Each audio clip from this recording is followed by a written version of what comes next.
ये हेडिंग लेंगे आप। डबल साल्ट के बारे में डिस्कशन किया जाएगा।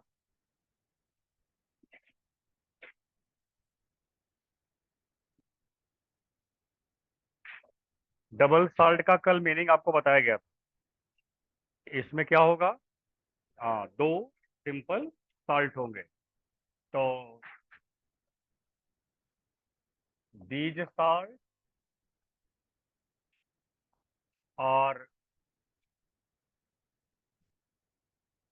composed of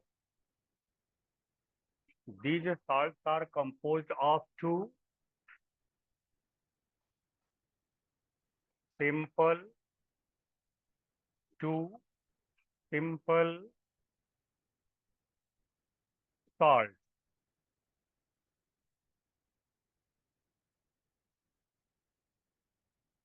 Full stop. These salts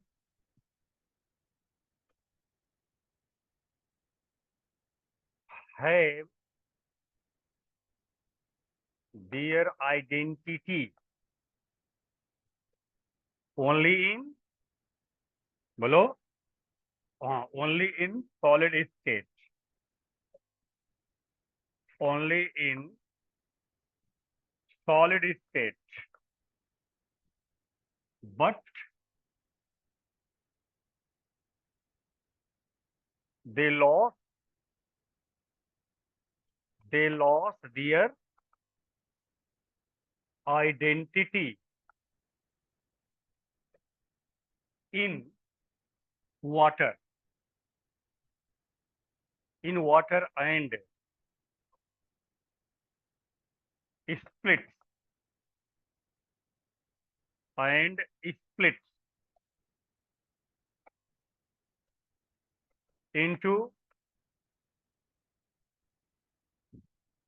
constituent ion, constituent ion। Sentence का मतलब समझ रहे हो कि ऐसे साल्ट का पहचान कब होती है? जब वो सॉलिड स्टेट में होते हैं। जैसे वो वाटर में आते हैं वो क्या होते हैं? अपने आयन में। कॉन्स्टिट्यूएंट आयन का मतलब होता है जिससे बने हुए हैं वो, उनके संबंधित आयन, जिससे उनका कंपोजिशन बनता है। उन आयन में वो क्या करते हैं? स्प्लिट मतलब होता है ब्रेक कर जाते हैं। स्प्लिट का मतलब होता है टूटना, ब्रेक करना। ठीक है?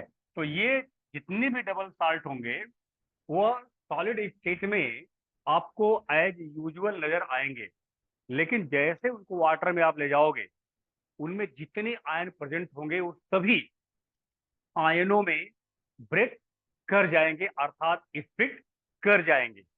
अब इसके लिए आप एक जनरल प्रैक्टिकल कर सकते हो। एलम, फिटकरी। फिटकरी को आप लेकर के छोटा सा पीस और उसे वाटर में डाल दीजिए। वो छोटा सा पीस, क्योंकि आपको प्रैक्टिकल करना है इसलिए स्मॉल अमाउंट लेंगे तो जल्दी रिजल्ट आपको मिल जाएगा। तो वह फिटकरी का छोटा सा पीस क्या होगा? वह डिजॉल्व हो जाएगा, वाटर में डिजॉल्व हो जाएगा। अगर आपसे कोई पूछे कि वाटर में डिजॉल्व होने के बाद उसने क्या बनाया, तो आप बोलोगे उसमें जितने आयन प्रेजेंट है, बता रहा हूँ कौन कौन सा आयन है, जितने आयन प्रेजेंट है सभी आयनों में क्या हो गया? वो ब्रेक कर गया। अब इसमें हम पहला एग्जांपल जो ले रहे हैं वो एलम का। तो पहला example potash alum. Example number one, potash alum. Potash alum. तो पोटास एलम का फार्मूला K2SO4Al, 2SO4 का थ्राइस डॉट 24H2O, 24H2O। ये हो गया इसका फार्मूला। अब ध्यान देना, एक एक पार्ट को आप अलग कर लो। जैसे मैं बना रहा हूं वैसे इतने को बोलते हैं water molecule of crystallization. Water molecules of crystallization बोलते हैं इसको। किसी भी सॉलिड में यदि वाटर मॉलिक्यूल प्रेजेंट है तो यही नाम हमेशा दिया जाएगा। किसी भी सॉलिड में यदि वाटर प्रेजेंट है तो नाम यही दिया जाएगा, वाटर मॉलिक्यूल्स ऑफ क्रिस्टलाइजेशन। इसका मीनिंग ये हुआ कि water molecule is the part of crystal. Part of crystal, water molecule is the part of crystal, तो नाम क्या दिया गया, वाटर मॉलिक्यूल्स ऑफ क्रिस्टलाइजेशन। याद रहेगा जी, मैं क्या बोला कि अगर वाटर मॉलिक्यूल क्रिस्टल का पार्ट हो, यानी क्रिस्टल में वो प्रेजेंट हो, तो ऐसे वाटर मॉलिक्यूल को कहा जाएगा वाटर मॉलिक्यूल्स ऑफ क्रिस्टलाइजेशन। ठीक है। और ये हमारा ये वाला जो भाग है, ये है वन सिंपल साल्ट। ये भी सिंपल साल्ट है। और ये है आपका, ये वाला भाग भी क्या है, वन सिंपल साल्ट है। ये भी आपका वन सिंपल साल्ट है। यानी दोनों सिंपल साल्ट यहाँ पर एक साथ कंबाइंड करके बैठे हुए हैं, और उनको कंबाइंड करने का रोल सबसे बड़ा किसका है, वो लास्ट वाले का। इन लोगों को कंबाइंड करने का रोल उसका है। यानी वाटर मॉलिक्यूल ऑफ क्रिस्टलाइजेशन को जैसे अलग कर दोगे, ये दोनों अलग हो जाएंगे, ये दोनों सेपरेट हो जाएंगे। ये ध्यान देना आपको। तो अब जब इनको हम वाटर में डिजॉल्व करेंगे, अब इसमें क्या है, ऐड इन, यहां लिख दिया है ऊपर, ऐड इन वाटर। हमने एलम को क्या किया, वाटर में ऐड कर दिया। समझ रहा मैं क्या बोल रहा हूँ, ऐड इन वाटर। यहाँ ऐड इन वाटर लिखा मैंने, यही लिख सकते ऐड वाटर, दोनों में अंतर हो गया। अगर ऐड वाटर यहाँ लिखा होता तो क्या समझते आप कि फिटकरी लेकर के उसमें पानी डाल दिया गया। यहाँ पर क्या करना है आपको, फिटकरी को लेकर के वाटर में डाल दिया गया। समझ रहा है लैंग्वेज। अब ऐड इन वाटर, किसको ऐड इन वाटर, एलम को। जैसे एलम को यानी फिटकरी को आप वाटर में डालोगे, ये टूटेगा, देखो 2K प्लस 3 यहाँ पर, एक यहाँ पर, चार, चार सल्फेट आयन, चार सल्फेट आयन में ब्रेक करेगा। अरे भाई 3 सल्फेट यहाँ नजर आ रहा है और एक सल्फेट ये है, 4 सल्फेट प्लस 2 एल्यूमिनियम, और एल्यूमिनियम पर होता है ट्राई पॉजिटिव, इतने आयन में ब्रेक करेगा।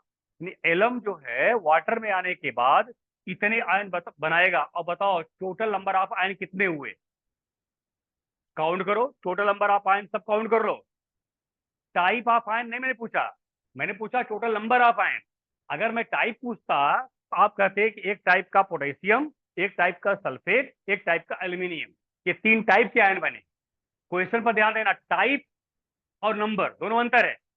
टाइप में ये है कि आपको ये बताना है कि कौन कौन से आयन बने, टाइप में कौन कौन से आयन बने, और नंबर में कितने आयन बने। कौन कौन के साथ उसमें क्या करना आपको, कितने हैं वो नंबर भी काउंट करनी है। यहाँ पर आपके पास 2 4 6 एंड 2, 8 आयन का फॉर्मेशन हुआ। तो यहाँ पर आप लिख सकते हो total ion is equal to 8, total ion is equal to 8। ये क्वेश्चन अक्सर जो है नीट जेई में क्वेश्चन पूछता है। अभी हो सकता है आप में वो कंपलसरी क्वेश्चन में पूछ दे कि एलम अगर वाटर में डिजॉल्व होगा तो कितने आयन बनाएगा, एक क्वेश्चन, कितने टाइप का आयन बनाएगा दूसरा क्वेश्चन। तो टाइप में क्या करोगे आप, वो केटायन का भी अलग अलग टाइप है। ये मत करना कि यार एक केटायन बन गया एक एनायन बन गया। केटायन में भी आपका 2 टाइप दिखाई दे रहा है, एक आपका मोनोवैलेंट है और एक क्या है, ट्राईवैलेंट है। एक मोनोवैलेंट है और एक ट्राईवैलेंट है, ध्यान देना इसमें, मोनोवैलेंट और ट्राईवैलेंट, और एक आपका ये एनायन है बना हुआ सल्फेट आयन। यहाँ पर 3 टाइप के आयन आपको दिखाई दे रहे हैं। हाँ, अब ऐसे कह दे, अगर अगर आपसे ऐसे कह दे कि on the basis of only charge, चल चार्ज के बेस पर, नंबर नहीं, चार्ज के नंबर के बेस पर नहीं, क्या बोलोगे, दो ही तो यूनिवर्सल बात हो गई। और ये तो बहुत जनरल बात हो गई, कोई भी साल्ट होगा अगर वाटर में डिजॉल्व होगा तो वह केटायन और एनायन ही बनाएगा, केटायन और एनायन ही बनाएगा। तो केटायन यहाँ पर और anion.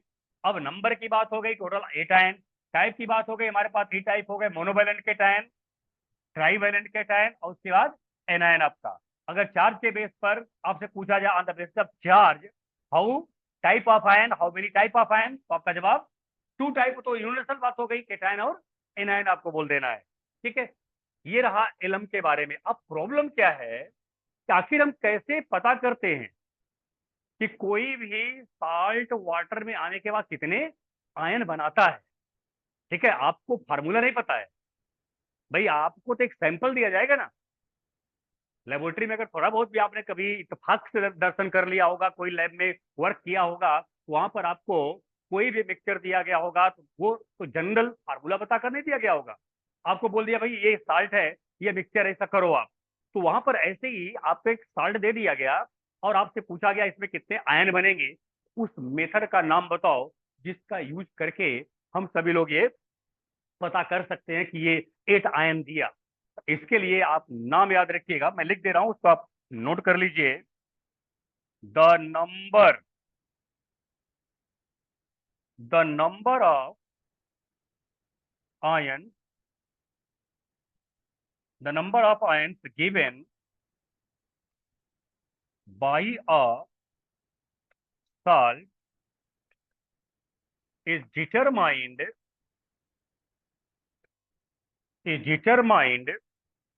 by by depression by depression in freezing point,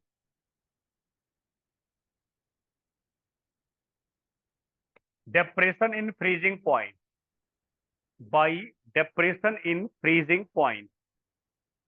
इसको हिंदी मीडियम में जो पढ़े होंगे, हिमांक अवनमन, हिमांक अवनमन बोलते हैं इसको। तो डिप्रेशन इन फ्रीजिंग पॉइंट के द्वारा आप सभी लोग ये कैलकुलेट कर सकते हो, डिटरमाइन कर सकते हो कि कोई साल्ट वाटर में आने के बाद कितने आयन दिया।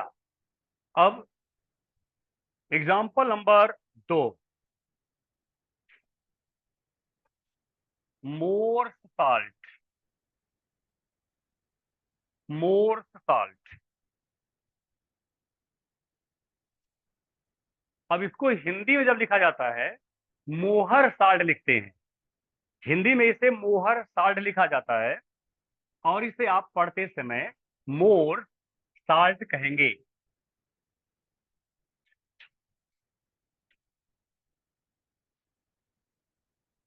मोर साल्ट का फार्मूला ये है, कल लिखे थे वैसे हम, ferrous sulphate ammonium sulphate dot 6H2O, 6H2O। क्या इसमें दो सिंपल साल्ट नजर आ रहा है कि नहीं? ये वाला पार्ट क्या हो गया, अपने से लिखो अब। ये वाला पार्ट आपका हो गया, ये वाला पार्ट आपका हो गया। ये 3 पार्ट में मैंने डिवाइड कर दिया इसको। लास्ट वाले पार्ट को क्या बोला? Water molecule of crystallisation,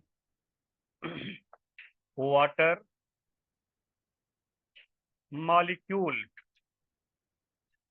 of crystallization, water molecule of crystallization. ये आपका हो गया simple salt, one simple salt, you may write simple salt. ये भी हो गया आपका सिंपल साल्ट।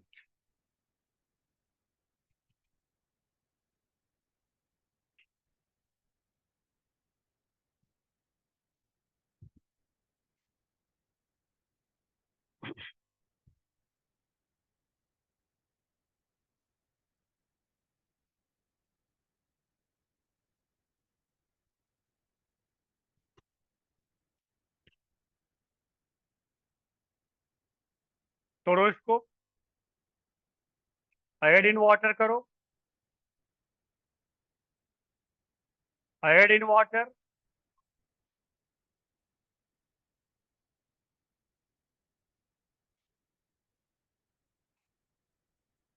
जब आप लोगों को हाई स्कूल और इंटरमीडिएट में सर लोग कहते रहे होंगे बच्चा पढ़ लो, ए साला पगला गया है, लग पक पक पक पक कर रहा है।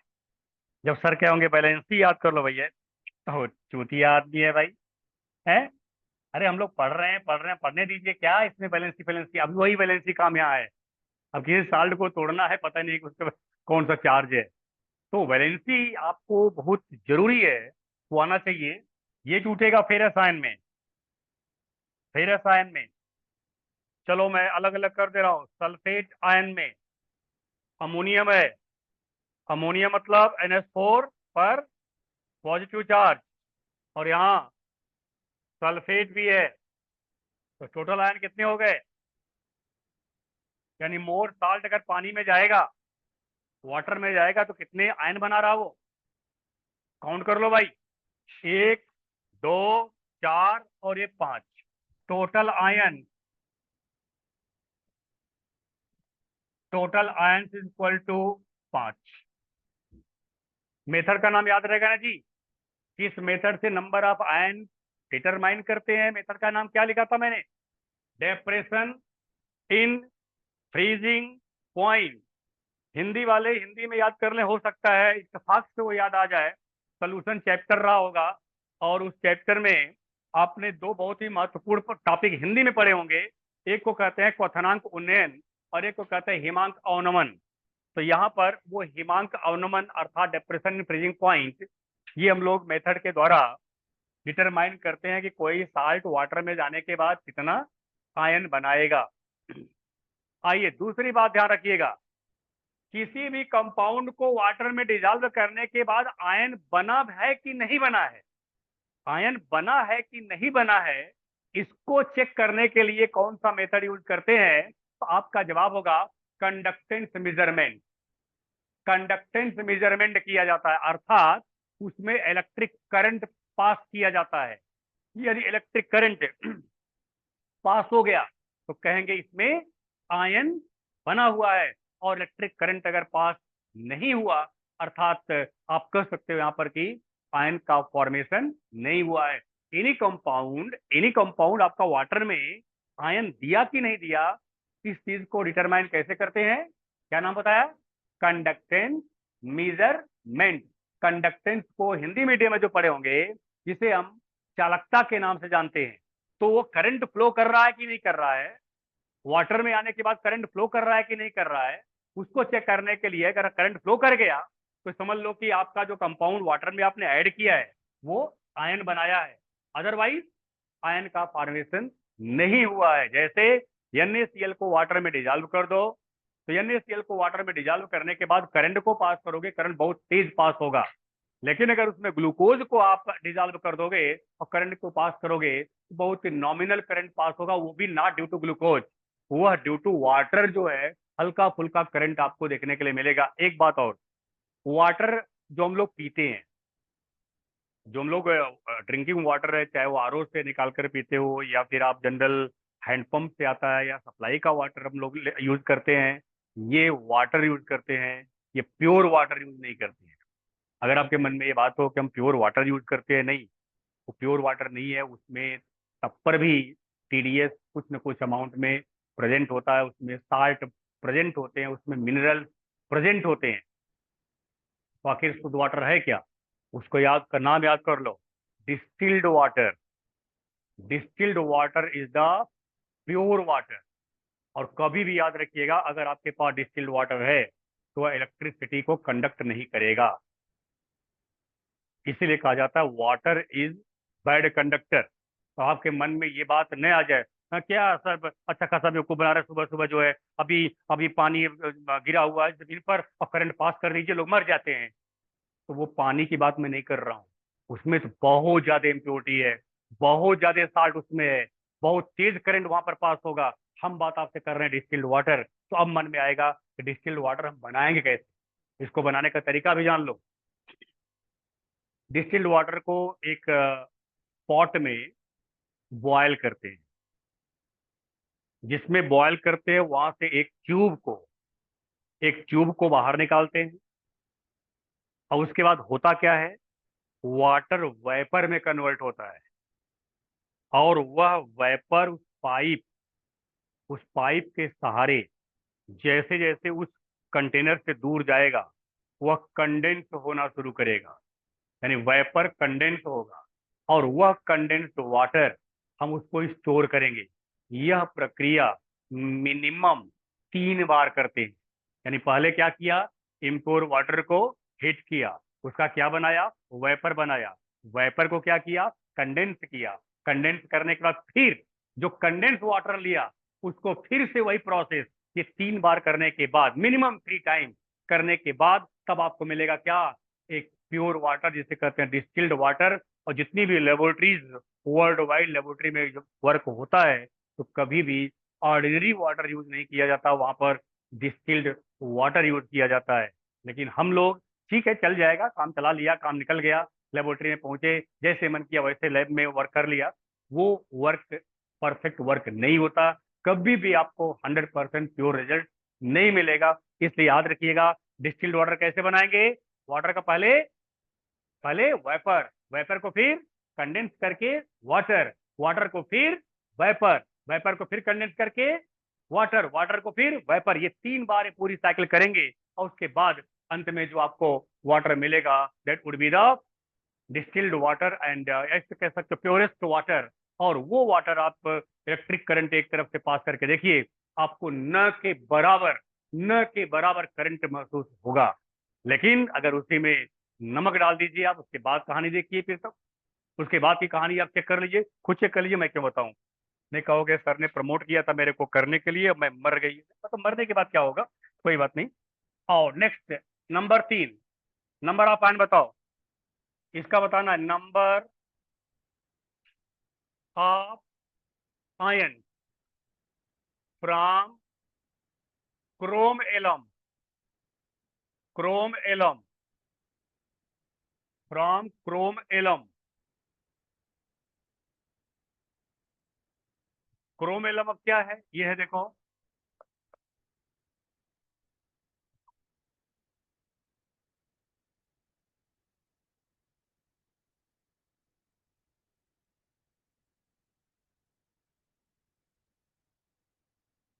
ये है आपका क्रोम एलम।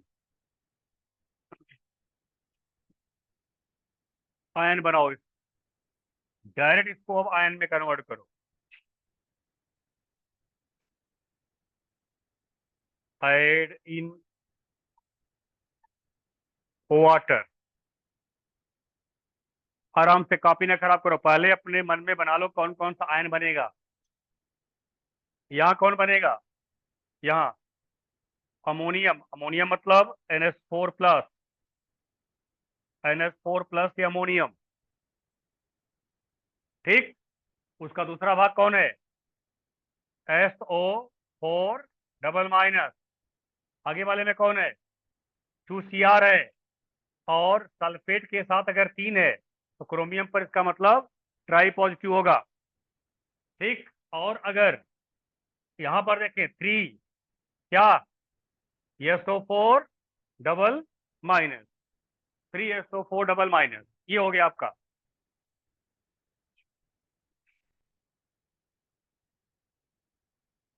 कितने आयन का फॉर्मेशन ये करेगा, टोटल आयन यहाँ फाइंड कर लीजिए, 3 3 6 2 8, बोलो भाई। तो यहाँ पर हो जाएगा टोटल आयन बरोबर, एक बात सामने शायद 2 एग्जाम्पल से कंफर्म हो गए होंगे, कोई भी एलम होगी, कोई भी फिटकरी, एक तो पोटास एलम जो हमारे यूज की होती है, जो हम यूज करते हैं, और उसके बाद ये आपकी क्रोम एलम है, क्रोम एलम बोलते हैं। तो अब इसमें भी 8 आयन मिला। एक जनरल बात याद कर लो, अगर कोई भी एलम है और वह वाटर में आयनाइज होगी, तो क्या बनाएगी, 8 आयन का फॉर्मेशन, 8 आयन आपको देखने के लिए मिलेगा। चलिए अब एक क्वेश्चन सॉल्व करें, एक क्वेश्चन और सॉल्व करें। How many ions are given by Al2 SO4 thrice in पानी। ये क्वेश्चन है, ये तो बहुत आसान है हो गए। बताओ ये सिंपल साल्ट है डबल साल्ट है? सिंपल साल्ट है भाई। मैंने कल क्या पहचान बताया, एक टाइप का केटायन एक टाइप का anion.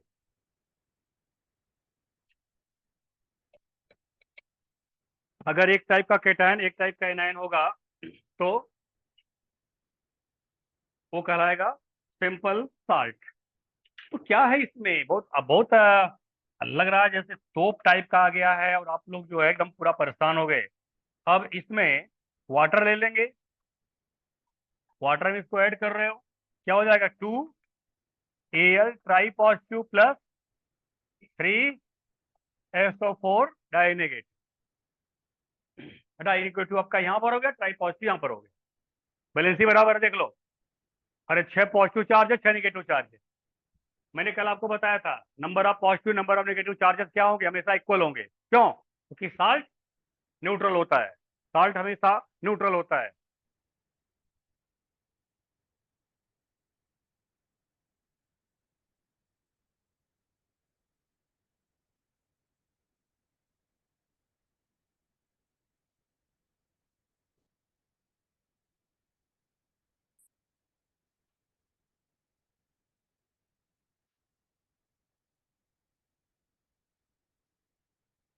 Total ion 5।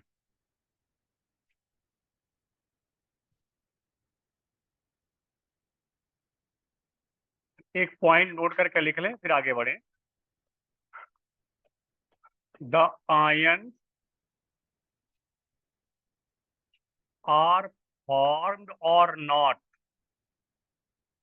Ions are formed और नॉट, मतलब समझ रहा है, आयन बनता है या नहीं, कैसे निकालते हैं, कौन सा मेथड बताया था? कंडक्टेंस मेजरमेंट और नॉट डिटरमाइंड बाई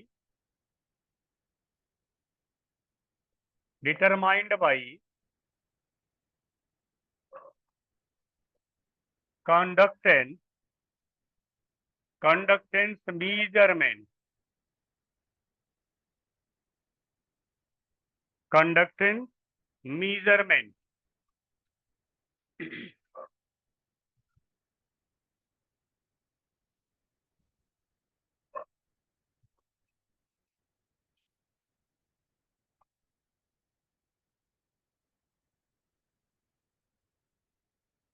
चलिए नेक्स्ट हेडिंग आपका थर्ड हेडिंग है, और नहीं सेकेंड हेडिंग होगा, कोई हेडिंग नहीं है, नंबर मत डालो। चलो, आपने वहां क्या लिखा था, डबल साल्ट, यहाँ बनाओ complex salt, complex salt.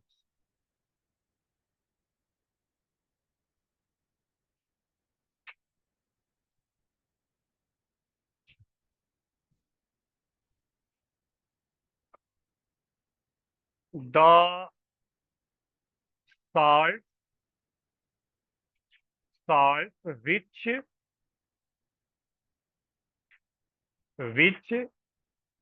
retain their identity their identity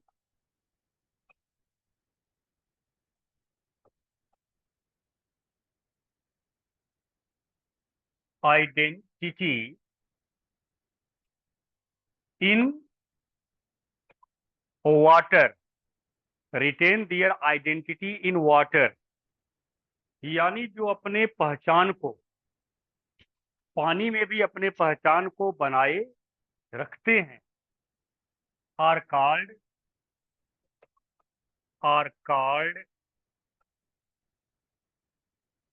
complex salt, complex salt, ये टॉपिक पूरा चैप्टर इसी पर है। इसे बहुत ही सावधानी पूर्वक हम लोग इसको स्टडी में लाएंगे। देखिए, अभी तक हम लोगों ने खेल क्या खेला? खेल ये खेला कि एक केटायन जिसको बोलते हैं बेसिक रेडिकल, एक एनायन जिसे बोलते हैं एसिड रेडिकल, अगर ये किसी कंपाउंड में प्रेजेंट है तो उसी कंपाउंड को क्या नाम देते हो आप? साल्ट। यही हम लोगों ने अभी तक स्टडी किया। ठीक है। अब यहाँ की जो कहानी है वो बहुत ही स्पेशल है। वो क्या? जो एक कॉम्प्लेक्स साल्ट होगा, आपने लिखा है कि retain their identity in water, इसका मतलब वो सॉलिड स्टेट में तो स्टेबल है ही, वह वाटर में भी स्टेबल है। तो ऐसे साल्ट के बनने में कभी भी याद रखिएगा, हम एसिड और बेसिक रेडिकल की बात नहीं करेंगे।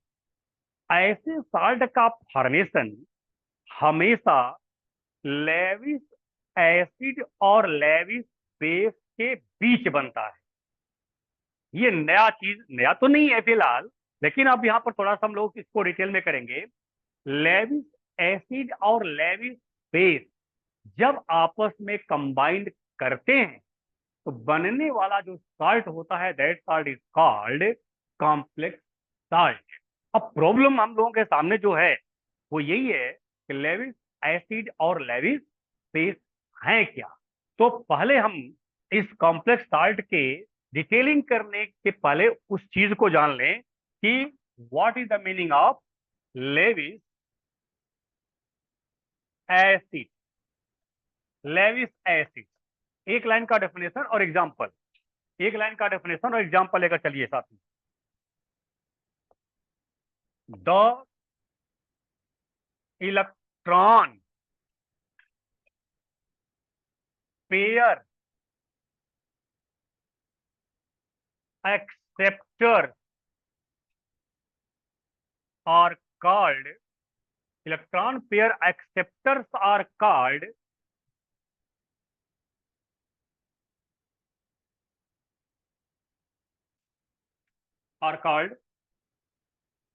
Levi's acid. लेविस जो है scientist, Lewis acid.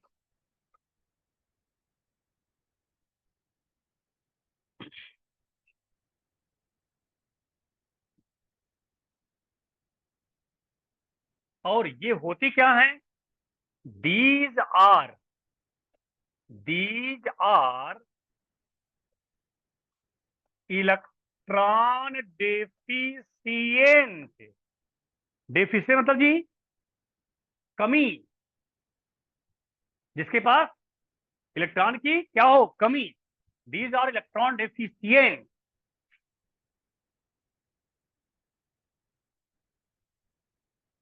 Example, Lewis acid के एग्जाम्पल। चलो छोड़े शुरू करते हैं।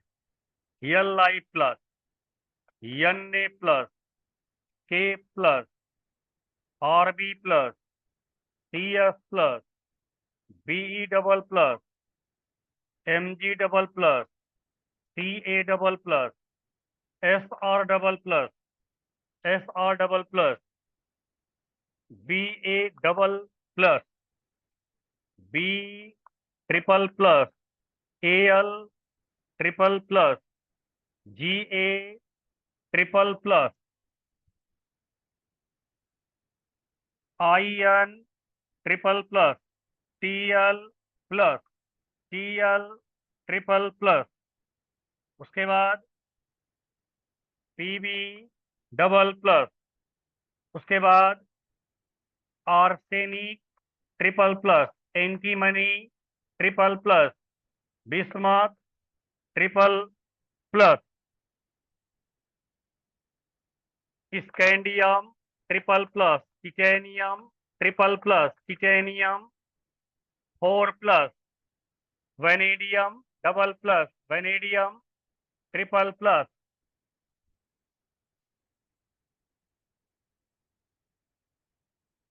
Chromium di positive, chromium tri positive, manganese di positive, cobalt di positive, cobalt tri positive, iron di positive, iron tri positive. उसके बाद आपका nickel di positive, nickel 4 positive. Copper single positive, copper di positive. Z N di positive. ये कपिया भर लीजिए, कपिया थोड़ा नुकसान हो जाए तब बताऊंगा इसका साफ तरीका। पहले कापी भर लीजिए आप, कापी कुछ लाइनें खराब हो जाए उसके बाद अब इसका साठ तरीका बताते हैं। काफी खराब हो जाए मतलब आपके सामने रहेगा, तो हो सकता है दुर्भाग्य इसका या सौभाग्य इसका एक आध बार नजर आपकी आपकी क्या बोलते हैं अच्छी नजर इनके ऊपर पड़ी जाए, एक आध दो आपके मेमोरी में आ ही जाए। तो अब आप अब आप ऐसे याद कर लो। अभी आगे मैं लिस्ट बनाता हूँ। पीरियोडिक टेबल में जितने मेटल हैं, पीरियोडिक टेबल में जितने मेटल हैं, ये साधारण तरीका याद करने का, उनको आप लेविस एसिड बोल दो। जितने मेटल हैं उनको आप लेविस एसिड बोलेंगे, उनके चार्ज वाले को लेविस एसिड बोलेंगे, क्योंकि उनके अंदर इलेक्ट्रॉन पेयर का मतलब समझ रहा है, दो इलेक्ट्रॉन एक्सेप्ट करने का पावर होता है, दो इलेक्ट्रॉन वो एक्सेप्ट करते हैं कोई भी। तो आप यहाँ पर जितने भी रखे हुए हैं इसमें तो अभी कम रखा गया है, क्योंकि अभी हमने ये जो यहाँ कहाँ गया, कहाँ से यहाँ से अभी हमारा फर्स्ट ट्रांजिशन सीरीज है। उसके बाद second transition series, third transition series, lanthanide, actinide, वो सब ऐसे मेटल्स हैं जहां पर कोई भी पॉजिटिव चार्ज, ऐसे भी याद कर लो, कोई भी पॉजिटिवली चार्ज स्पेसीज हमको मिल जाए तो आप सीधे बोल दो कि वह लेविस एसिड होगा। लेकिन उसमें भी शर्त है, एक कंडीशन है, हर जगह नहीं। जैसे अमोनियम आयन है, कहेंगे सर ने बोला था पॉजिटिव चार्ज होगा तो बोल दो इसको क्या, लेविस एसिड है। लेकिन अमोनियम आयन में नाइट्रोजन के पास कोई वैकेंट ऑर्बिटल नहीं होता। दो इलेक्ट्रॉन एक्सेप्ट करने का मतलब हो गया कि उसके पास वैकेंट ऑर्बिटल होना चाहिए। तो अमोनियम आयन आपका हो गया, अमोनियम आयन कभी भी लेविस एसिड का फंक्शन नहीं करेगा, क्योंकि नाइट्रोजन के पास वैकेंट ऑर्बिटल नहीं होता है। ये जितनी बात मैं बता रहा हूं ना, ये सब 12th का है। यहाँ बस सोचो कि आप बीएससी थर्ड में आकर टोक मार दिए हो, बीएससी थर्ड ईयर पढ़ रही है, कॉलेज में पढ़ रहे हैं, नहीं 12th में ये है। जितनी भाषा में बोल रहा हूँ, जितनी बातें आपको बता रहे सब 12th में है, ये वहीं पर पढ़ना था आपको। तो अब ये जितने भी मैंने रखा, जितने भी मेटल आपके दिमाग में आ जाए, जितने भी पॉजिटिव चार्ज वाले आ जाए, वो सब क्या होंगे, लेविस। कुल मिलाकर के एक बात, जिसके पास वैकेंट ऑर्बिटल होगा, वैकेंट मतलब समझ रहा, एम्प्टी ऑर्बिटल होगा, वो हमेशा लेविस एसिड का काम करेगा, क्योंकि हम जानते हैं एक ऑर्बिटल का मतलब दो इलेक्ट्रॉन। तो दो इलेक्ट्रॉन वो होल्ड करने का, एक्सेप्ट करने का पावर है उसके पास, इसलिए वो लेविस एसिड के रूप में फंक्शन करेगा। अब इसमें दो तीन एग्जांपल और ले लीजिए। BF3, BCl3, BBr3, BI3, AlCl3, ETC कर दो अब।